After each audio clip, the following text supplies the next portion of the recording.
Late again. Jekk is going to kill me. Rass Ordo was only steps away from the entrance to cover fire, the favored watering hole he and his brother Jekiah had been frequenting for years. When Jekiah wasn't on assignment, it was a good bet he could be found here at about the same time of day, eating about the same kind of thing, surrounded by about the same kind of people. This was the unofficial cantina of warriors, real blaster and blade types with credits to burn. Everything from the torn posters to the swinging sign to the thick wood door was the rusty color of dried blood, stained from years of desert winds blowing over the red sand dunes surrounding the settlement. Rass wasn't born on Geonosis, but he lived here long enough to miss the fiery sunsets and many moons when work took him off-world. He pulled on the red-tinged brass handle.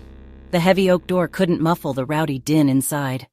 He swung it open in a piercing, unoiled grind and was enveloped in the spicy tang of cooking food, bitter ale, and the unchecked racket of soldiers on leave. He stepped inside, squinting into the dim light. The regulars gave a loud cheer. Rass waved back with a big smile. Expecting a deserved dressing down from his older brother, he quickly picked his way through the tables, nodding, saying hello, and slapping a few backs, as he made his way to the familiar corner of the pub. Jekiah was head down on his personal datapad, his face locked in grim concentration. He looked tired. Rass felt a pang in his chest. Things had changed for Jekiah. A victim of his own competence and leather-chewing stubbornness in the face of impossible odds, Jekiah couldn't stay hidden from leadership.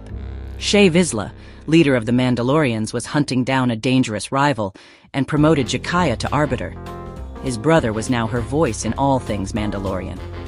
A great honor, or as Jekiah himself added, a great pain in the shebs. Jekiah stayed on Geonosis to run the day-to-day operations, preferring a physical distance from the seat of the Mandalore's power to help people understand he wasn't Shae Vizla and had no designs on her title. Rass didn't think it was necessary, but Jekiah was a loyal soldier and would take a wound or two for the good of the cause. He wasn't rank and file now. But in this ratty cantina on a dusty planet, the patrons gave him the greatest compliment they could muster by conspicuously overlooking his new status and continuing to regard him as one of them. No lecture? Rass asked, his voice raised above the clamor as he sat down. Eyeing the datapad, That must be bad news. a glance at the bartender got him 2 drinks. Another one dead. Third one this week. Jekiah said. Mandalorians were seldom at peace, and today was no exception. Jekiah set his screen down, pulling at his beard. More gray than brown these days. Mandalorians fought. It was a way of life, and Rass was proud of that. You don't sharpen a blade you don't intend to use. His brother always said. The drinks were dropped down without ceremony. Rass pushed one over. What's up? Another attack on Clan Shale. This one was barely out of training. Jekiah handed over the datapad. He couldn't bring himself to look at the body again. Nerak? Rass didn't have to ask. Clan Nerak wasn't shy about making their point with spilled blood. Rass looked at the screen. This was them, all right. Likely. They don't know when to back down. What a blasted waste. Jekiah took a swig to wash down the frustration. Clan Nerak was young by Mandalorian standards, effective, but unremarkable and still finding its identity. So when the former leader mocked an impulsive upstart named Balag and was killed on the spot, some called it a proper challenge, others called it a murder. Balag became the head of the clan, but his reputation was stained. He had a problem with appearing weak. Balag started picking fights and spilling blood to prove his strength. The latest and most daring trouble was with Clan Shale. They were an old and respected clan with the trophies and glory to prove it. The body on the screen deserved a better death with a better enemy. What do you expect with Balag running them? Rass said. He's going to run Nerak into the ground if he keeps this up. He scoffed. He didn't like Balag. Too stubborn to lead, too stupid to see it. I've spoken to Arla Shale. Jekiah said. Fought with her during that raid on Darvanis. She's solid, but won't let her people be treated like this. It won't end without a lot more bodies. With Mandalore gone, we need to stand as one. What are you going to do? Call him in. It's time to talk.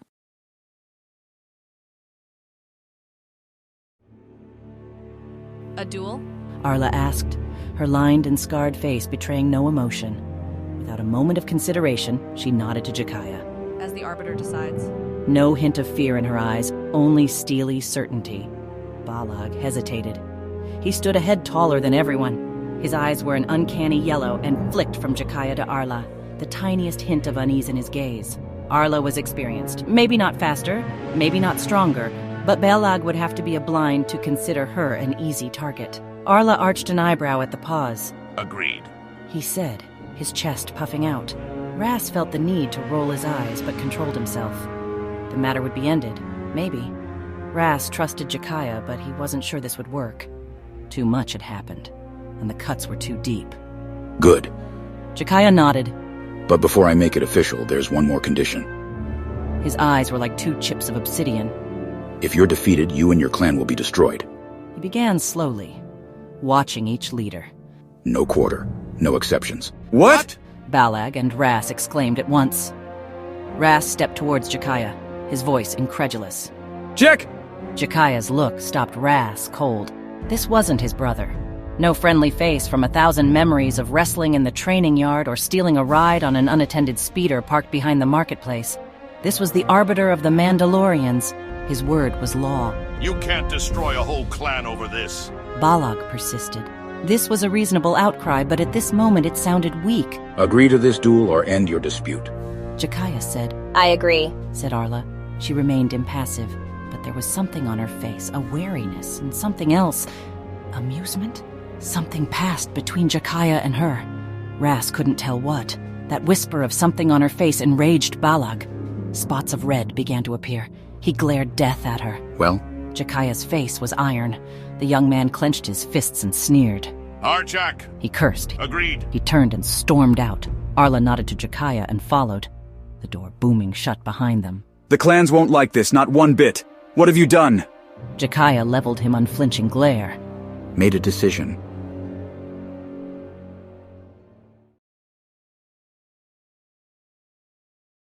The arena, as far from the grand halls of Alderaan and the greasy lights of Nar Shaddaa as any place could be. There was little distracting decoration set against the brutal stone. It wasn't a place of entertainment like the hut's foul death pits. It was a place of settling disputes between warriors. The floor of the arena was a mixture of packed dirt, red sand, and gravel that scraped off skin and snagged the feet of any who lost focus. It was a good place to fight and a suitable place to die. After centuries, the gray walls stood stoic to the sounds of battle. There were no seats for those who came to witness, no accommodation for any to be at ease in this place. When others fought, you stood. The assembled were calling out, clashing weapons against armor in a chaotic reverie as they waited for the contest to begin. A single horn sounded, an instrument of bone taken from an ancient beast to signal the start of a contest of honor. The crowd responded in kind with a thunderous howl. Jekiah Ordo, arbiter of the Mandalorians, appeared on the outer edge. The faint shimmer of a shield wall rose high into the air to ensure no witnesses were harmed or tempted to interfere. In the arena, all judgments were final.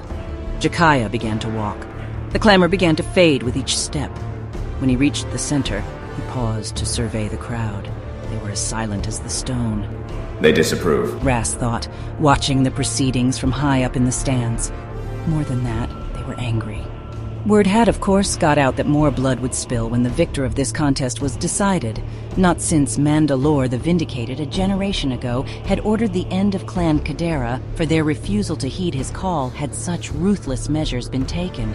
Rass had spoken to his brother many times over the last few days, but Jekiah would not yield. The leaders of these two clans would fight, the winner would walk away, and the loser and all who followed them would die. Jekiah stood unmoving in the center. He nodded. Balag of Clan Nerek and Arla Shale from Clan Shale entered from opposite sides. Balag wore trophies on his belt, skins, furs, and bones of monsters he had faced. He had a vicious, bladed buckler at his wrist and an ugly scattergun resting on his shoulder. He tilted his head to the crowd, raising his arms in premature victory. Arla had no adornments, save the worn finish on her armor and the long rifle with a sharpened bayonet attached at its tip. Her gaze never strayed from her opponent. A clash of metal sounded among the witnesses. The noise grew louder and louder as everyone struck the ground. A chest plate or two weapons together? They would honor the combatants, if not the man who put them there. Mandalorians from the featured clans were there at opposite sides. There was far more at stake than this single match. Rass noticed that some of Clan Nerek were not present. Maybe they lacked confidence in their leader and tried to make a break for it. Cowards. They either supported who led them, or they picked a new leader. Jekiah raised his open hand. The chaotic clashing subsided. A flash of blue fire from his jetpack, and he rose high into the air, his hand still open. Every eye was on him. He looked at Balag, who nodded, beat his chest, and yelled a war cry. He looked at Arla, who swung her rifle forward and nodded. Jekiah closed his fist. Balag launched himself forward, his jetpack blazing. Arla sidestepped, but he swung his buckler out and slashed across her chest plate and up over her helmet, knocking her down. A small splatter disappeared into the red sand. The crowd cheered. First blood. That was his intention. Rass thought. His life, his entire clan on the line, and he plays to the crowd? Balag had raised his hands again as Rass watched Arla struggle to stand. The attack had done more damage than it seemed. Leaning heavily on her rifle, she braced herself once again. Balag charged. This time he connected, throwing her back, almost knocking her off her feet once again. Landing, he leveled his scattergun, but she batted it aside with her rifle just as it fired in a deafening blast. Arla continued the swing of her weapon in a quick arc and jammed her rifle butt into Balag's helmet, snapping his head back. She swung her bayonet back, but Balag ducked under the attack. Dropping his scattergun, he smoothly drew out a long, serrated knife holstered at his leg. He raised it between them, the blade swaying back and forth like a snake. Balag was unmatched in melee combat, relying on his strength and speed. He pressed forward with wild swings and short jabs. Arla barely turning each attack aside, using her long rifle as a staff. The ringing of metal on metal was the only thing that rose above the crowd's noise. Arla was fighting defensively, never wasting energy, never moving a hair's width further than she had to. She was frustrating Balag, but her measured defense wouldn't win this fight. Another deflection. Balag cursed and took a step back, spinning the dagger in his hand. Arla held her rifle in front of her. She sported a half-dozen cuts across her arms and torso and was beginning to sway on her feet. Balag let out a bark and spun his dagger once more, drawing her eye. He lunged, sparking his jetpack at the last second and twisting around to catch her with his buckler instead. Blood flew, and Arla sank to the ground, one hand on her neck, the other on her rifle for support. The crowd surged forward, pressed against the shield. A low, rhythmic chant began as Balag flew high into the air, crying out in victory. Arla gripped the rifle tightly, leaning heavily on it, but couldn't pull herself to her feet. Rass looked to his brother, his heart racing. Jekiah watched from his hovering perch, his fist still closed. Balag reversed his grip on his dagger for a killing blow. Another spark from his jetpack, and he streaked towards Arla, his weapon flashing. With barely an arm's length between them, Arla swung her rifle around, its butt already firmly planted in the ground, and drove the bayonet point into Balag's chest, the tip bursting through his shoulder.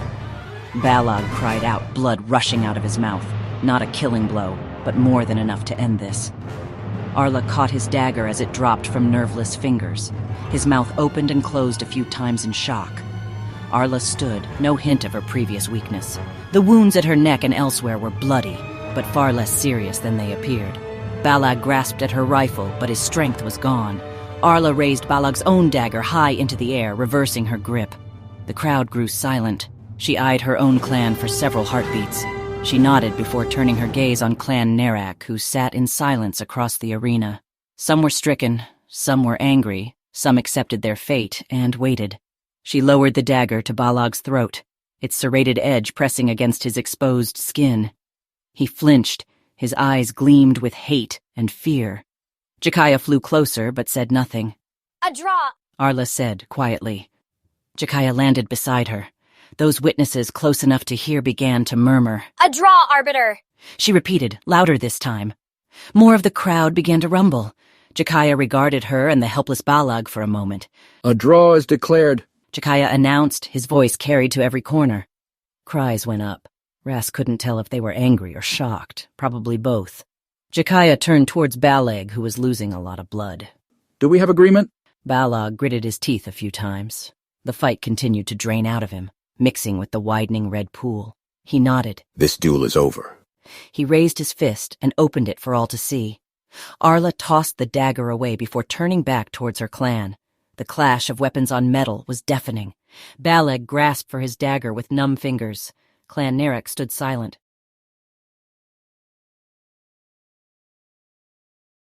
No sidewalk chats today. Rass was going to make it. He rounded the corner and Jekiah was standing outside the pub, looking at his datapad. Jekk. He looked up. Rass. On time. Huh. Should I be worried? Jekiah said. His eyes were bright. A rare but welcome sight. No traffic. Any news? Clan Narek found a new leader. You don't say. Rass smirked. And Clan Shale? Going strong. Jekiah nodded. Arla is a fine warrior. You know I fought with her a ways back. You mentioned that, yeah. Rass smiled before stepping closer, his voice lowering. You took a real risk, Jekk. Jekiah nodded, his eyes darkening. Rass patted him on the shoulder. Let's head in. Rass?